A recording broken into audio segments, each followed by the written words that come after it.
Good evening, ladies and gentlemen. I must start by thanking Peter Lydon, Russell Wyndham, the directors and staff of the Institute of Classical Architecture and Art, for the huge honour you've bestowed on me this evening by inviting me to give the 2024 McKim Lecture.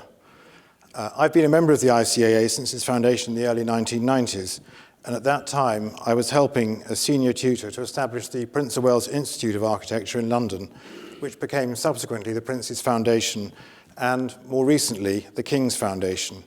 And it's been wonderful over the last 32 years or so to see how you've flourished in all the things that you've done. Soon after the ICAA was founded, I was asked to come to New York to take part in a symposium for emerging talent in the classical tradition. That event was called Young Turks. Given the considerable amount of time that's passed since then, I confess I was slightly nervous as to how tonight's talk might have been marketed.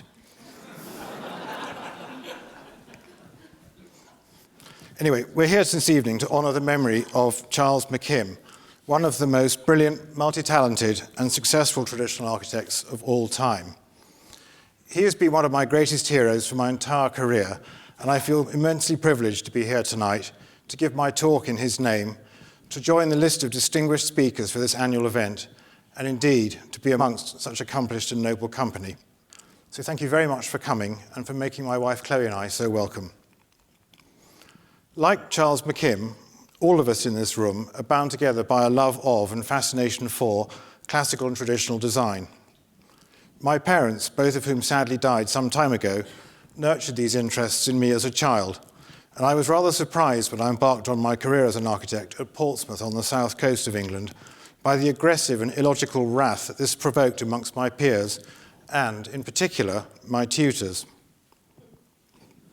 The two notable exceptions to the latter group were my head of school, Professor Geoffrey Broadbent, shown here on the left, whose ethos as an educator was to expose students to the full range of design approaches and then to encourage individual students to pursue their own interests, focusing on quality of design and not style.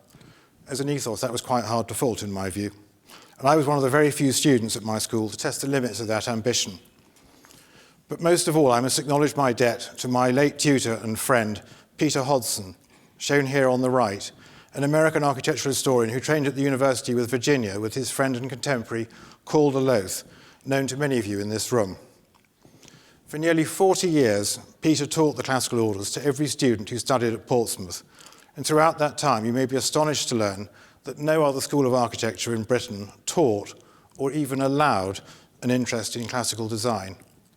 It was a bumpy ride for me, but had I gone anywhere else, I almost certainly would have been failed on account of my style.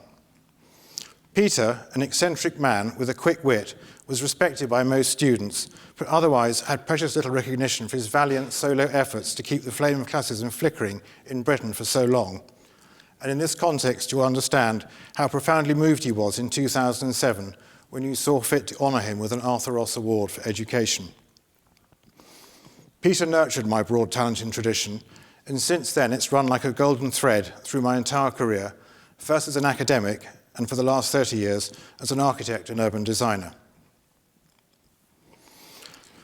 Britain is blessed with an unusually rich and diverse geology, which gives each part of the country its own distinctive character in terms of landscape, trees and vegetation, and indeed in the way in which it's farmed. This diversity manifests itself too in the vernacular architecture of each region, where particular details are evolved with the available materials nearby in response to local climate. As a child, we usually holidayed in different parts of the country, and from a young age I came to delight in this diversity. Each week, when the new edition of Country Life magazine appeared, I would challenge myself to look at the photographs of houses for sale on the front pages and to see if I could identify the location from the materials, details, and architectural character of the houses shown there. The picture I show here is of a medieval oak-framed manor house from Cheshire in the Midlands with a clay tile roof. This is Arlington Row, a famous medieval row of stone cottages in Bibury in the Cotswolds with stone slate roofs. This is a basalt stone country house in Scotland with a lime throne render called Harl with slate on the roof. And finally, a rammed earth cottage known as a longhouse in Devon with a thatched roof. In parallel with this early enthusiasm for vernacular architecture, I came to appreciate the more high-style classical and Gothic architecture, which we often visited as a family. These too are identifiable as distinctly British in terms of their character on account of the ways in which these styles have been adapted for Britain's particular climate and materials. I show here on the left the famous King's College in Cambridge, and this is Horse Guards in London, originally the entrance to the Palace of Whitehall and later to the Palace of St James's by William Kent and John Vardy. Fueled by the above and encouraged both by Peter and Geoffrey, I became interested in the arts and crafts movement, which came to prominence in Britain in the last quarter of the 19th century. In the middle of that century, the writings of the two Gothic architect and theorist, Augustus Welby Northmore Pugin, shown here on the left, and the art historian John Ruskin on the right, had inspired the Gothic revival. In part a reaction against the oppression and urban squalor that came with rapid industrialization, as this plate shows, for example, from Pugin, he contrasted the horrible modern urban poorhouse with the wholesome, high-minded romantic ideal of a self-sustaining medieval monastic community. At a time of rapid political change across Europe and the development of new empires that presented a challenge to that of Britain, Gothic architecture was seen too as a distinctive and national style. As part of this revival in the Gothic tradition came a renewed interest in the arts and crafts and how they could be woven into architecture. William Morris, a polymath, writer and craftsman whose socialist and artistic ideals were rooted in the Gothic tradition, inspired a whole new generation of artists, architects and craftsmen to look with fresh eyes at the same vernacular traditions which had stimulated my interest as a boy. Coinciding with the advent of the railways, it became possible for wealthier families to move away from the filth and grime of industrial cities into the healthier countryside and to commission arts and crafts houses that drew upon local architectural traditions using local materials and craftsmen. I show you here William Morris's own house, Red Hill at Bexley Heath in Surrey, south of London, Stonywell Cottage in Leicestershire in the Midlands by Ernest Jimson, and 48 Stories Way in Cambridge by Hugh Mackey Bailey Scott. The arts and crafts movement, therefore, as it became known, was rooted in the ideology of the Gothic revival. The accepted wisdom propagated by historians of Sir Nicholas Pevsner, shown here in this slide, and others of his generation, was that modernism grew out of the arts and crafts movement in Britain. However, as my interest grew, it quickly became apparent that things were not quite as they seemed. It was clear from looking at the later buildings of the first generation of arts and crafts architects, such as Sir Edwin Lutyens, that they began to incorporate classical details into their work. I became fascinated as to why this had happened, as it seemed, in ideological terms at least, a complete volte-face. Furthermore, the assertion that modernism grew naturally out of the arts and crafts movement in Britain, an argument founded to a large extent upon a common theme of white walls and horizontal windows, was clearly false. And as you can see from this quote from Nicholas Pevsner later on, he more or less admitted as such. Furthermore, from a detailed study of the writings of that generation, for example, the architect William Letherby, it became abundantly clear that arts and crafts ideals had been exposed to the Bauhaus in Germany, and it was over there that the germ of modernism was spawned before being re-imported into Britain as a fully fledged style. And as you can see here, Letherby was clear that being modern did not mean one had to be modernist. I'm going to read this out because I think it is interesting. Ye olde modernist style is now regarded as a style, whereas being truly modern is simply being right and reasonable. Reasonable buildings is not necessarily a series of boxes or a structure of steel. The most scientific and sensible building for given conditions might still be brick and thatch. I greatly fear that a modernist fashion will be imported as a style and not arrive as a natural growth from our own sound building customs. Modernism, as an inverted archaeology, is quite a different thing from experimenting for ourselves and being modern. Beware of a style called modernism. In my bunkered student state, this was a revelation. It meant, for example, the traditional Windsor chair, shown here on the left, could be just as modern as Rietveld's chair on the right. In other words, being modern, in spite of what was being rammed down my throat by modernist tutors, was not a self-conscious state. It was inevitable. From that moment on, I focused purely upon trying to reproduce fine and beautiful designs that were appropriate for each setting, rather than worrying about developing my own self-conscious style. And like handwriting, it's enough for me, at least, that an individual's work is identifiable to a connoisseur, but the beauty of the whole and how it sits in its contacts matters much more than some self-conscious and all too often self-indulgent invention and intervention. But it was still a puzzle as to why the later work of the arts and crafts architects, so studiously ignored by Pevsner et al., was classical. I show you here the Institute of Chartered Accountants in London by John Belcher and Beresford Pite, Standen by Philip Webb in Sussex, and Debenham House in West London by Halsey Ricardo. There were various strands to the answer I assembled to this question.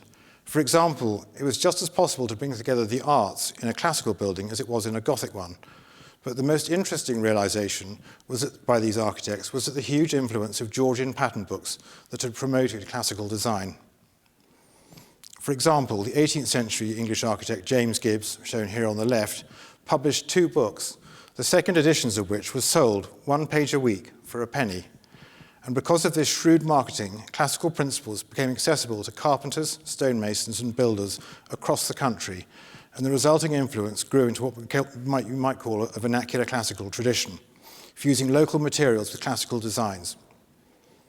The house I show you here is in the prosperous market town of Stamford in the Midlands, and Gibbs' idiosyncratic 3-part keystone gives us a very strong clue as to whether the stonemasons who built this house had acquired their classical knowledge. Of the later arts and crafts architects, perhaps the best known in Britain is Sir Edwin Lutyens, born 22 years after Charles McKim. Brought up in the Surrey Hills of the south of London, his early and perhaps best known work was a skillful adaptation of the vernacular of that area, rooted too in his detailed discussions with local craftsmen during his sickly childhood on such subjects as practical application of geometry. For example, he called a roof pitch of 45 degrees the ugly angle, claiming it was neither steep nor shallow. For clay tiles, he preferred 54 degrees, 45 minutes, which he called the magic angle. And indeed it is magic, because if 2 planes of a roof meet on the corner of a hip, the compound angles cut by the carpenter are all 45 degrees, which makes the construction of the roof carcass so much easier to construct. And everyone who worked in Lutyens' office had a special set square set at this magic angle. Like the older arts and crafts architects, and for the reasons we've now established, Lutyens soon began to incorporate classical details into his designs. I show you here Munstead Wood, designed for his long-term friend and landscape architect Gertrude Jekyll. Note the steep roofs. The Deanery Gardens at Sonning on the Thames to the west of London. Homewood House in Hertfordshire, in the north of London, built for his in-laws, which incorporates, as you can see, some classical details into an otherwise vernacular building. And Heathcote in Yorkshire in the north of England, slightly later, which was his first full-blooded classical composition. Upon graduating, and with indecent luck, another thread, which as you'll see runs through my career, I was fortunate enough to win the Rome Prize, not once but twice in succession. Throughout the 3rd quarter of the 19th century, during the so-called Risorgimento, the Royal House of Savoy, based in Turin in the north of Italy, and aided by the celebrated mercenary Giuseppe Garibaldi, succeeded in bringing together the various city-states to create the State of Italy. The theme of my scholarship, therefore, was to look at the evolution of Rome at the end of the 19th century, and at the same time that the arts and crafts movement was underway in Britain. I show you 2 details here from the Gallery of Modern Art that was in Rome, that was built in 1911, the right-hand date on the screen, as part of an international exhibition to celebrate 50 years of the State of Italy, declared in 1861, which is the date on the left. Each of these 2 details is embellished with winged classical female figures called victories, a symbol of power and success, indicated too by the laurels that they're proffering. But they convey a subtle message. In 1861, Rome was under the strict control of the Pope, hence the modest attire of these 2 ladies on the left. But by 1911, under King Victor Emmanuel III, things have become rather more liberal, hence the rather more racy attire of the ladies on the right. In 1865, the capital of the House of Savoy, the future kings of Italy, moved from Turin to Florence, and 5 years later, having breached the city wall and pushed the Pope back into the Vatican, Rome became the capital on the 20th of September in 1870. At that time, the city had a population of 200,000 people, 70% of whom were illiterate. As you can see from these contemporary watercolours by Ettore Rosler Franz, there were sheep and goats in every piazza, and the city flooded regularly when the Tiber burst its banks. By 1900, the population was over 500,000. The reason to make Rome the capital of a new united nation was to help forge a new national identity that linked directly back to the glories of Rome's past. Across Europe at that time, with the rising tide of nationalism, each nation was racing to formalize their empires and to create grand imperial capitals. Think, for example, of what was going on in London, Paris, Berlin, or Vienna. But in contrast to those wealthy nations, Italy was relatively poor, and so the option of significant demolition and rebuilding simply did not exist. Furthermore, even if the money had been there, to have undertaken such a radical program of reconstruction would have undermined the whole objective of embracing Rome's glorious past. And so the exam question for the new city authorities was how to adapt the historic core without wreaking unnecessary damage to key historic buildings, and then how to graft on new urban quarters to the periphery of the city in such a way as to unify the whole. In 1873, a master plan was produced, creating a coordinated framework within which ambitions of the new state could be realized through speculative piecemeal development. In the historic core, as can be seen from the accompanying quote at the bottom of the slide, the approach was to identify the desired route, pick out the key monuments, and then to draw the best straight line to connect them. And you can see on the plan in the old part of the city the black lines which indicate those routes. And this relatively picturesque approach to town planning contrasts markedly with what was going on elsewhere in Europe, with pompous, stiff, proud geometric urban planning overlaid over medieval areas, which was simply obliterated in the process. On the second matter of expansion, Pope Sixtus V's famous Star Plan of Rome, published between 1685 and 1690, had created grand straight processional routes that linked the major basilicas in and around the city, centered upon the ancient Basilica of Santa Maria Maggiore, shown here in the center of this slide. By 1870, beyond the urban areas, these processional routes passed through Renaissance villa gardens, and it was these suburban areas that were identified for major development and densification, linking back to the historic core and via Sixtus V's established routes. And so while the loss of the romantic decaying city may be perhaps lamented, as with any city, change is inevitable, and it is to continue to function properly. And I was greatly struck at the time by the interesting and pragmatic way in which Rome reinvented itself, balancing the need to preserve heritage as best it could, whilst coordinating investment in infrastructure, future development, and working in partnership with developers. Till 1870, Rome had become a cultural backwater. The predominant architectural style within the city, the so-called Neo-Cinquecento, had remained largely unchanged since the High Renaissance period. And architects working in the city had, in the main, trained at the ancient Accademia di San Luca, one of the older such institutions in the Western world, and indeed the inspiration for the École des Beaux-Arts in Paris. Now, as many of you will know perhaps better than I, Charles McKim endeavored with a mixed success to found a school of architecture in Rome in the 1890s, which morphed later into the American Academy in that city, with which he was also, because as we know, heavily involved. And in recognition for this significant contribution, he was elected a member of the Accademia di San Luca in 1899. In looking in more detail at the curriculum of the Accademia at that time, it became apparent in essence that time had stood still. Jacopo da Vignola's High Renaissance treatise on the classical orders was reprinted every few years with a special Roman edition, making those who went to the school acutely conscious of the particular traditions and history of that city. The palazzo formula of building around a central courtyard was firmly established as a typology. For example, of course, this is the famous Palazzo Farnese I show you here. But Bartolomeo Ammanati's 16th century treatise La Città began to explore the concept of larger palaces with two courtyards, this time separated by a grand central staircase or scalone. Later on again, in the 17th century, Ferdinando Fuga built Palazzo Corsini in Trastevere to a similar concept. You can see the plan at the bottom of the image. Such knowledge and understanding was undoubtedly an influence upon Gaetano Koch, one of the greatest architects working in the city post-1870. Upon his death, he was heralded as senza contestazione il principe degli architetti romani contemporanei, without a doubt the prince of contemporary Roman architects. Koch, a graduate of the Accademia di San Luca, landed the commission for the new central bank, the Banca d'Italia, an unusually large building for that time, which was similarly as planned around two courtyards separated by a scalone. Externally, you will see the elevation is relatively sober and neo-Cinquecento in style, helping it to fit comfortably with the older neighbours and indeed feeling identifiably Roman in its character.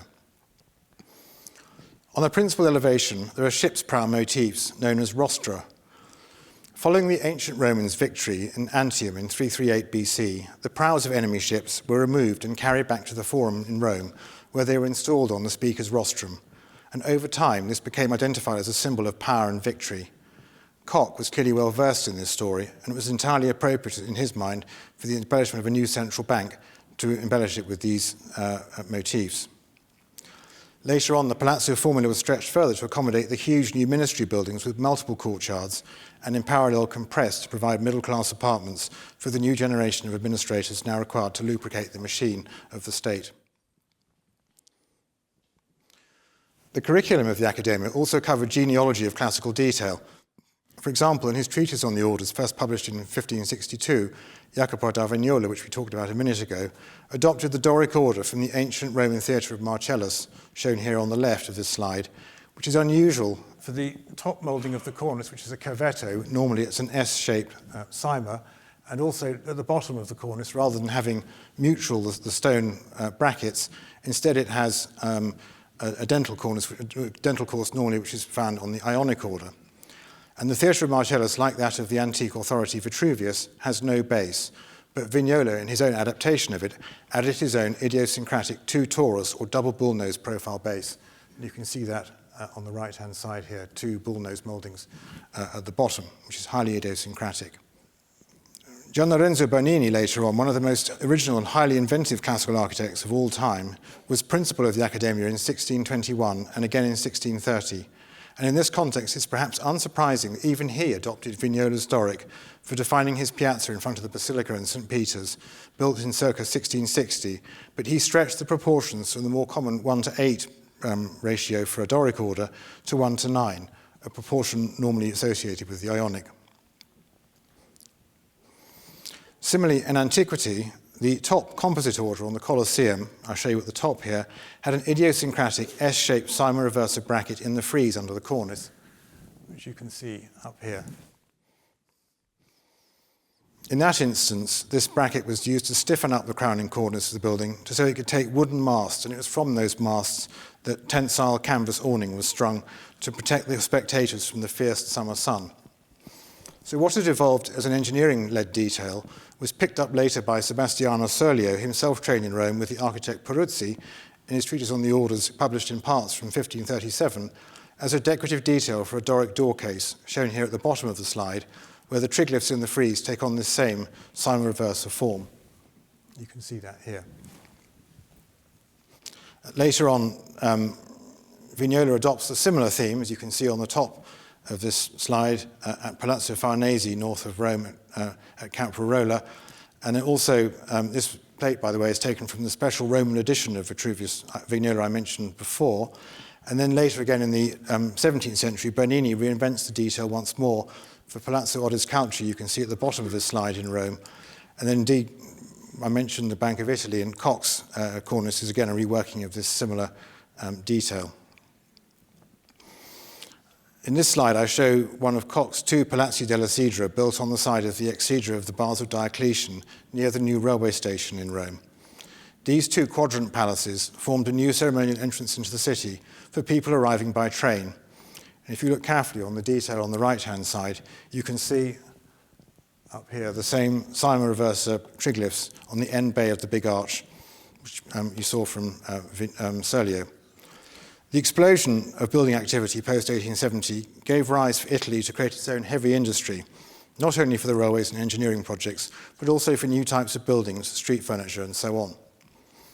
Once again, we find that knowledge of Rome's past provides a key to ensure this radical new architectural material could be integrated aesthetically into the particular traditions of that city.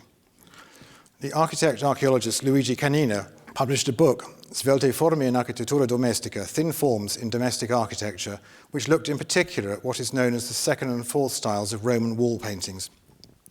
These murals used what at the time was impossibly thin candelabra or columns in false perspectives to give an illusion of space and grandeur. But Canina saw the potential for these wall paintings to provide relevant aesthetic vocabulary to articulate cast-iron columns, and buildings and streetlights and so on. On the left-hand side of this slide is a plate from Canina's book, illustrating a mural from the ancient baths of Titus in Rome.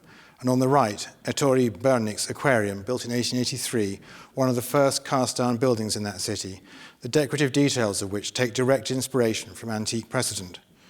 You will note, too, the rostra brackets supporting the balcony on the underside of which is the coat of arms for the House of Savoy, the new kings of Italy, celebrating the introduction by the new regime of this new, instructive and entertaining building into the cultural life of the capital. Much of the so-called Centro Storico in Rome actually dates from the late 19th century. And through these few slides, I hope I've shown you how the classical language in Rome moved down the generations, remaining fresh and relevant, tackling new challenges in such a way as to give the new buildings meaning and elegance, whilst the threads of continuity enabled palazzi, churches, and other buildings of different ages to sit comfortably and unself-consciously together with underlying continuous threads of local character. Furthermore, I hope I've demonstrated how a knowledge of the past can provide an inspiration for an appropriate integration of new materials and building types into the city. At the time I was undertaking this research into Rome, and in parallel with the commencement of Poundbury, his model town on the south of England, the then HRH, the Prince of Wales, decided to start a summer school for young architects to explore what more could be done to improve the way in which our profession is trained, focused upon drawing, the principles underpin traditional design, learning through doing, traditional crafts, live projects, and working collaboratively. Again, within decent luck, I won a place on the first summer school that was based partly in Oxford in Britain and partly in Rome in Italy. Living then in Rome and speaking passable Italian, I was asked to help set up and then teach on his summer school the following year. And upon my return to London, I was asked to become a senior tutor at the new Prince of Wales Institute of Architecture, building upon the curriculum we'd begun to forge in the earlier summer schools. And for the next 6 years, working collaboratively with a huge and international network of academics and practitioners, I ran a foundation course there. In this slide, I'm teaching a student to do a measure drawing of the Dean's Staircase in St. Paul's Cathedral in London. This is a botanical sketch, not only teaching observation, but also looking for the geometry and symmetry in nature, which in turn can be used to help with the stylization of natural forms into ornament. This is a cartoon for a swag, and here is the student's first effort at carving in stone, tutored by Dick Reed, a master carver whose collection of architectural fragments is now based here in New York at the ICAA. My students designed and built this green oak barn, taking every piece of oak out of a tree trunk and making every wooden peg by hand. There's not one piece of metal in this construction of this little building. And finally, here's a lakeside pavilion on the west of London, which my students designed and built with the architect John Simpson. The building was an exploration, on the one hand, of the possible origins of the Doric order, and on the other hand, integrated a number of different kinds of roosts for significant quantity of bats, which had been displaced from other building work nearby.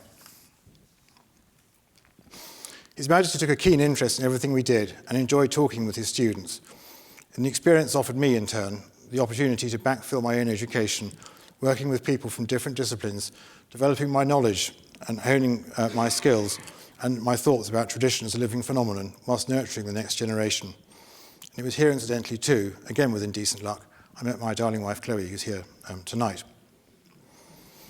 Having taught there for 6 years, I was asked by the Prince's estate, the Duchy of Cornwall, to become the master planner and architect for Nansleddon, a large urban extension project in the west of England that builds upon the principles established by Leon Creer at Poundbury, with every aspect in the project guided by a holistic and ambitious sustainable vision.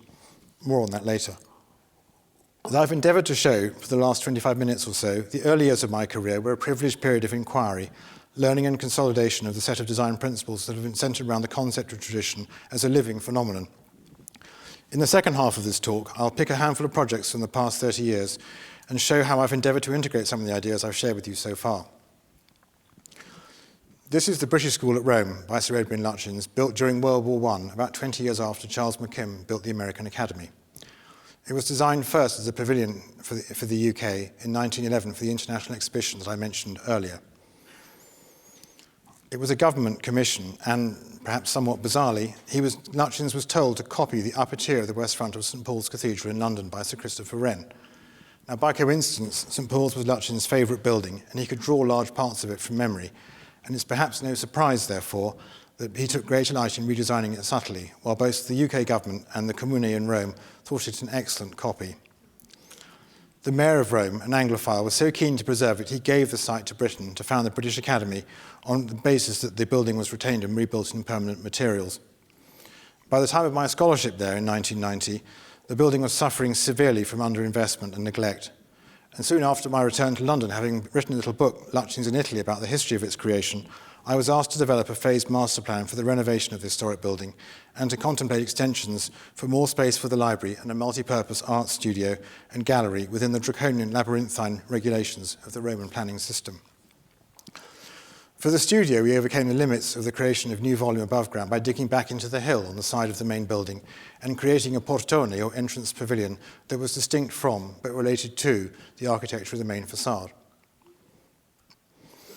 In his later career at the headquarters of the building of the Midland Bank in the City of London, Lutyens had developed the concept of disappearing pilasters integrated with rustication. You can see these here. The accepted method of extending our buildings in Italy, and indeed across much of Europe, is led by the so-called Venice Charter. The thesis of the Charter is that new work must be aggressively modern, so it would not challenge the authenticity, in inverted commas, of the older building. But such an approach, to my mind, was unacceptably crude and self-conscious, with no aesthetic sensibility, and indeed was intellectually flawed. Through a rather challenging but ultimately satisfactory negotiation with the Soprintendenza Belli Culturali, I managed to explain the origins of the design, how Lutyens had reworked Wren's original, and then in turn how I'd reworked part of Wren's design, weaving into the disappearing pilasters from Lutyens' later work into the portone. And the ambition, which was ultimately accepted, was that the whole would appear harmonious, but to the connoisseur they could see the portone was a later addition. With the library extension, there was an unexecuted Lutyens design for a colonnaded veranda on the side of the library wing. We argued successfully that we were only completing the original design with glazing in between the columns to create a nice new light reading room, and in this way we avoided another Venice Charter clash. My knowledge of Lutyens helped to ensure the projecting mouldings all at this characteristically steeper angle of 54 3/4 degrees, as mentioned earlier, so the new extension would blend seamlessly with the older fabric of the institution. Another Lutyens-inspired project was this golf course building in Hertfordshire, an oak frame design in a sensitive landscape location, the form, materials and details of which draw inspiration from the local vernacular barns. But like the late work of those early arts and crafts architects, we integrated classical details to signify the high status of the building. This approach of keeping and keeping was also used to define the restoration of Chettle House, which Russell mentioned, a grey bun-listed country house in 1710 by a Baroque style by an architect called Thomas Archer, a contemporary of the other great British Baroque architect, Sir John Vanbrugh. Grade 1 buildings are in the top 5% of historic buildings in the UK, and Chettle had not been sold for over 200 years before our clients bought it. It had been divided into 7 scruffy flats as the fortunes of the family had declined, and was virtually derelict by the time it was offered for sale. It was surrounded too by a neglected and uninspiring garden from the 19th century. Working closely with our in-house historian, Dr. Helen Lawrence Beaton, and the landscape historian, Dr. Kate Fellis, we pieced together in forensic detail the history and evolution of the house and its setting, and then, collaborating unusually closely with the regulating officers, which is my preferred way of going about these things, Ben Pentreath was working on the interiors and Pip Morrison on the landscape, we secured a series of consents to put the house back into one family home, adapting it for the 21st century patterns of living, with a large family kitchen in the heart of the house and ensuite facilities for each bedroom, and including a lift as well. I'll show you here the ground floor plan, or as you would call it, the first floor plan, with Archer's idiosyncratic curved corners. On the left-hand side, you can see the enlarged drawing room from the 19th century, and on the right-hand side, the enlarged kitchen, which we managed to secure permission for, and the lift shaft. And the unusual curved corner closets converted easily into bathrooms on the upper floor. We put in this new reflecting pool on the east side of the house to bring bounce light into the building. We repaired damaged interiors, including the main staircase and the vaulted cellars, which had been subdivided and which were very damp. We created new panel interiors, such as this drawing room, using Belection mouldings and our knowledge of period detail to restore the harmony of the whole in an understated way. We added two of these new outbuildings, including these barns and garages in the local Chilmark limestone, and a new pool pavilion using a local material, flint, in a highly unusual geometric way. More recently, we've returned to Chettle again, to replace a forgettable 20th century pair of cottages which the regulating officers had tried to retain initially with this new Baroque design, which is about to start on site. Here's another country house project which we extended and remodelled extensively, at the heart of which is this new limestone staircase, pared back to the minimum. This is a little gingerbread house in the wood in the north of England, which we extended and remodelled extensively. Here is a new house in the Dune Crest in the Caribbean, with dependencies on the Rhone side, which shield views of the ocean from visitors until they get to the front door. The plan of the house is centred on a cube hall with a cantilevered staircase. The character of the interiors is simple, with mahogany classical details, and there is a full-length two-storey porch on the rear looking onto the ocean. This is a ghastly building on a wonderful site on the cliff tops, not one of mine, on the Channel Islands between England and France, which we replaced and finished last year.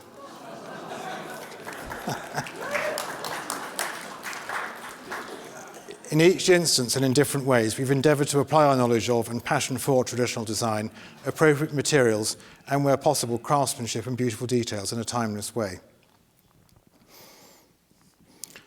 The Cricket Club of Surrey and the Oval in London, which again Russell mentioned, is one of the two major cricket venues in the capital. It is owned by the Duchy of Cornwall, and my role with them extends to looking after their urban estate in Kennington, south of the River Thames. The initial task was to remove the hideous blue Surrey Tavern you see here in the foreground. A 1960s building was full of asbestos. And then to think of a way of tidying up the back elevation of the pavilion, which had been extended vertically not once but twice. And it really was a case of trying to put lipstick on a pig.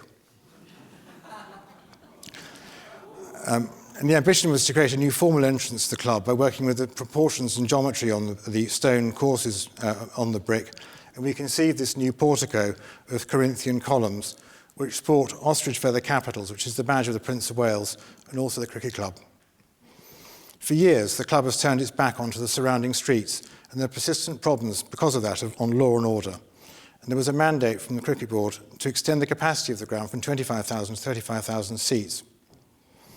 To try and reconcile these two issues, we proposed thinking of the site as a modern-day Colosseum, making a virtue of its distinctive shape.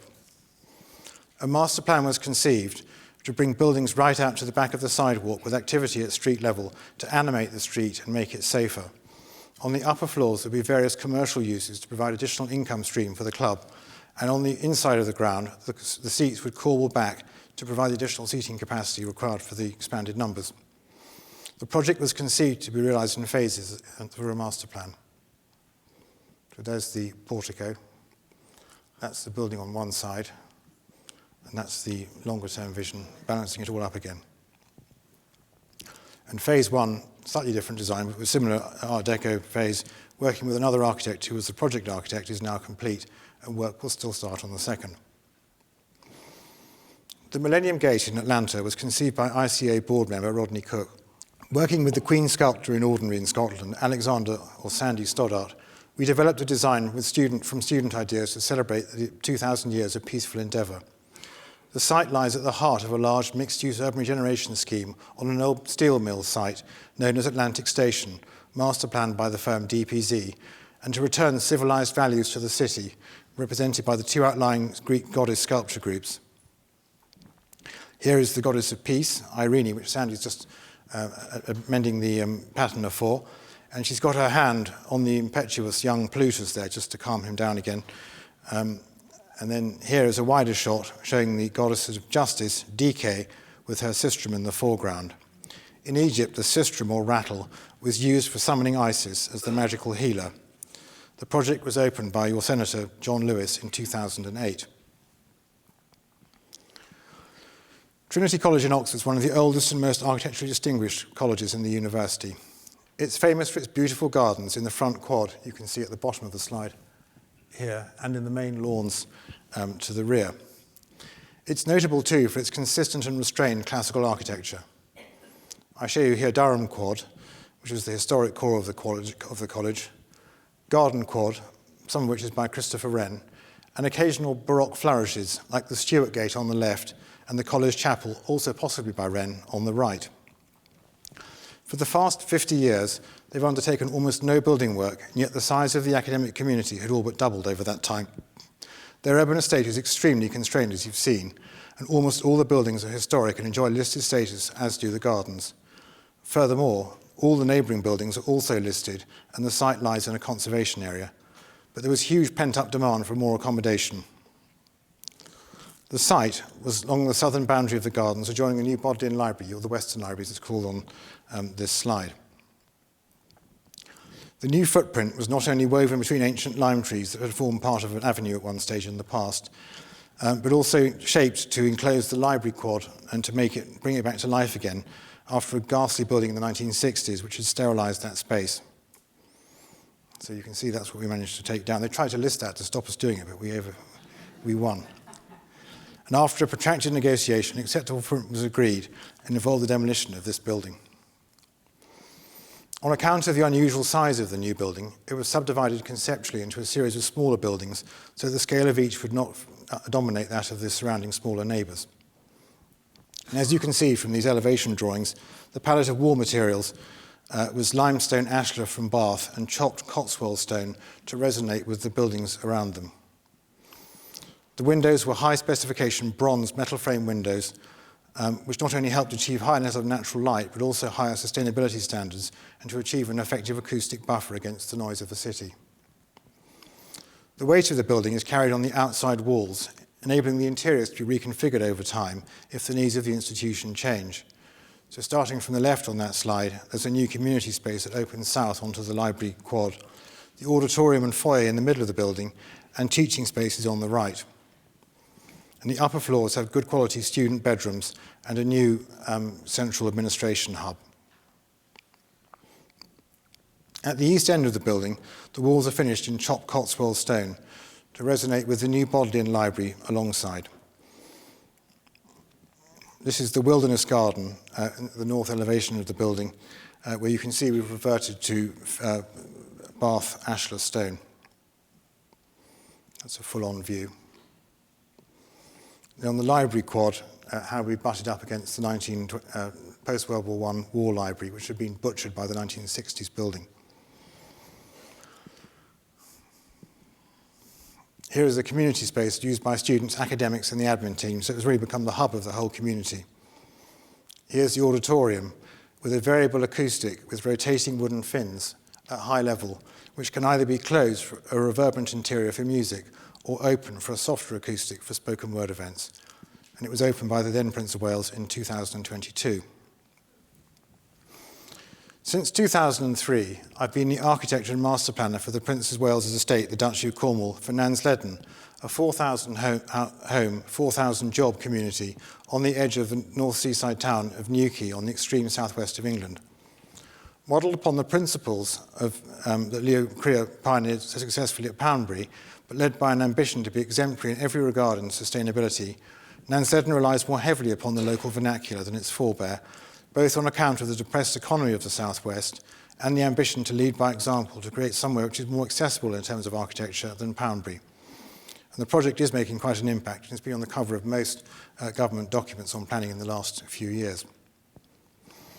Now, in the 18th century, it was not uncommon for a major landowner to create a long-term master plan vision for a part of the town and to sell off plots for individuals, developers, who were required to build their piece of the ordered public realm, and afterwards they could do what they like.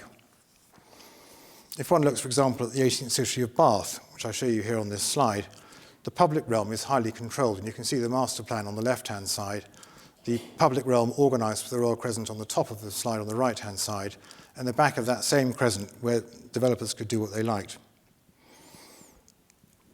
Our approach builds upon these same principles, working collaboratively with the developers, using their standard house plans on our master plan and with bespoke public realm elevations, which we control through a code and ongoing engagement.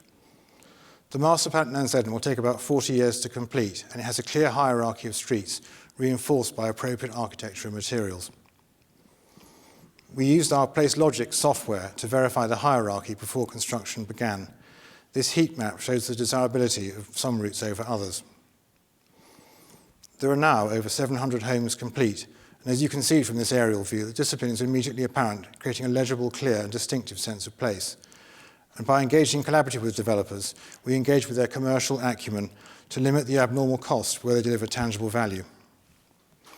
Affordable housing is a significant local issue, so 30% of these houses are affordable, and we deliver them dedicated to that use. By making these homes tenure blind and distributing them in small clusters across the development, as you can see on this slide in the colours, the occupants can be integrated successfully into the community, providing them with good quality homes without any sense of blight. At an early stage, and considering how to rise to the challenge of delivering buildings which reflect local character with exemplary sustainable standards, we realised that, before cheap fossil fuels, local vernacular architecture with a low embodied carbon footprint and proven track record of resilience in the harsh local maritime climate were a key part of that solution.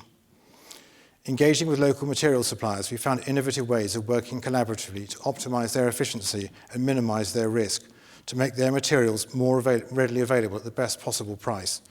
And our consequent ability to put money back into the local economy creates opportunity and jobs for the local community with better social and economic sustainability to match the high environmental standards that we're achieving.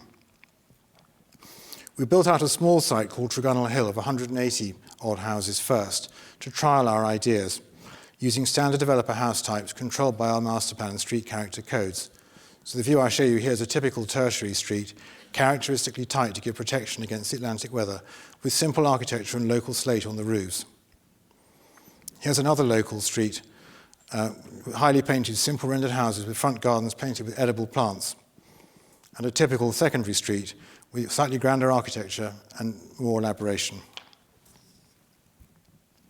We use a lot of painted brick at Nansden, which is cheap and typical of the area. Here's a cluster of secondary street row houses and a simple tertiary lane showing the spare use of local materials in predominant locations to give character to the whole street. And these cottages use predominantly colour with simple granite details, and otherwise they're about as simple as you can get. We invest a lot of time too in helping to support the new community with early delivery of good quality green space. This is a shot from the summer fete last year. Our buildings already exceed the UK embodied carbon target for 2030, and we're working with the developers on an ongoing basis towards true zero carbon without spoiling the aesthetic. We aim to minimise operational carbon through good design and construction, and then to meet the residual demand in the most efficient way, using renewables where possible. So that's the back of the same building I've just shown you. But beyond the creation of homes, which are now on a trajectory towards zero carbon, by taking a rounded view of the development economics, we've managed to create a new mixed-use community which is walkable, which is possible to live a healthier and happier low-carbon life. The ambition to build one job per household, we've built a number of commercial buildings already. The one I show you here has a cafe on the ground floor with apartments above. And this one is more Art Deco in style, which we would argue is part of the seaside vernacular, and is also very economical to construct. We recently finished two, this cluster of buildings with a work hub on the left, a nursery school in the centre, and the commercial offices on the right-hand side. And this is a new primary school, the first new school built in Cornwall for over 40 years. And here is an aerial view of the top end of the high street, a cluster of shops in the middle, and we're now working on the new Market Street in what will become the new sub-centre of the wider town. We're on a similar mission with the Blenheim Palace estate at Woodstock in Oxfordshire, shown here in these last few slides. Woodstock is a small town centred on two market squares. On the periphery, there are a series of hamlets that, over time, the town has grown out to embrace. Our development continues this pattern, creating, conceptually at least, a hamlet of 300 new homes linked to the surrounding road network with its own mixed-use triangular central square. As with our work with the Duchy, we use standard developer house types, but with bespoke elevations that use local materials. Post-pandemic, many more houses have carriage houses or rooms over garages to enable home working. In this development, 50% of the homes are affordable. That's every other house. But again, they're tenure blind, and they're so indistinguishable from the open market houses that the latter still sell for a significant premium because it feels like a nicer place. Local stone is used wherever possible, both on the buildings and the boundary walls. This is the new central square, which is currently under construction. We're building a large portfolio of landowners across the country, like Blenheim and the Duchy, using landed estates, local authorities and pension funds who are motivated like His Majesty the King to lead by example, creating better, more popular new places with better social integration, better design, using better local materials, where we can achieve better sustainable standards, and where, in the medium to longer term, as a consequence of these attributes, one can often create more significant social and economic dividend. So, in conclusion, what is the value of tradition? I hope over the course of this talk I've helped to tease out various strands of an answer to this question. Some are obvious, some perhaps rather less so. We know tradition is a living thing. It evolves over time and can be adapted to meet new needs, be they functional, cultural, or technical. Knowledge of how a tradition has evolved historically can help stimulate creative ways of adapting it further to meet the challenging of changing needs. Traditional design is like a spoken language. It's infinitely variable and personable, so making individual expression all but inevitable. But more importantly, the common threads of a tradition can help designs of one age to harmonize and resonate with others of a similar age and with those of previous ages. In this way, it's possible to maintain a clear sense of hierarchy, but also celebrating the prominence where appropriate, but enabling the creation in turn of elegant background buildings which any town needs. The consistent application of traditional design languages results in places which are at once familiar, beautifully designed, aesthetically balanced, with well-recognized meaning often conveyed through beautiful craftsmanship and with a strong sense of cultural identity. In an urban context, the ability to go about one's daily life on foot or on a bicycle is more likely to encourage social interaction than a place where everything is a car ride away. The attributes of a clearly legible identity, therefore, and the ability to live a good quality of life can help foster our sense of community and well-being. Certainly in the UK, I imagine you have the same situation here, building regulations are obsessive about the carbon load of performance of buildings, but no one talks about the importance of creating and maintaining places where one can live a low-carbon lifestyle. Over time, buildings come and go, but the places we create are much more enduring. Once land's in multiple ownership, it's more difficult to reassemble it. And current development models have spectacularly failed to deliver good new mixed-use, low-carbon places, so we've left a toxic legacy for our successors. In parallel with the study of traditional architecture and craftsmanship, therefore, we must encourage a study of well-functioning and traditional urban places, proven to be popular and resilient, to help inspire a brighter and more sustainable future. The compositional principles behind traditional architectural design can adapt to suit particular climates, enabling buildings to be at once beautiful and familiar, and yet highly tailored to meet their environmental performance in local conditions. Traditions with roots that precede the age of cheap fossil fuel will almost certainly embrace local materials and will be enduring, well adapted to local climatic conditions and help to reduce operational carbon. An intelligent use of local materials will help to reduce embodied carbon, reinforce local identity, and create local employment opportunities. So, in addition to assisting with environmental sustainability, the use of local materials can help us to create better social and economic sustainability for our communities. In an age of mass urbanization, a catastrophic social housing shortfall, and the climate emergency, there's never been a more important time to lay down irrelevant stylistic differences and to help re-establish a profound understanding of tradition to help humanity tackle these challenging problems. The ICA stands at the forefront of that mission and has a vital role to play, not just in the US, but across the whole globe. It's been my pleasure to talk to you and share these thoughts tonight. Thank you very much for listening.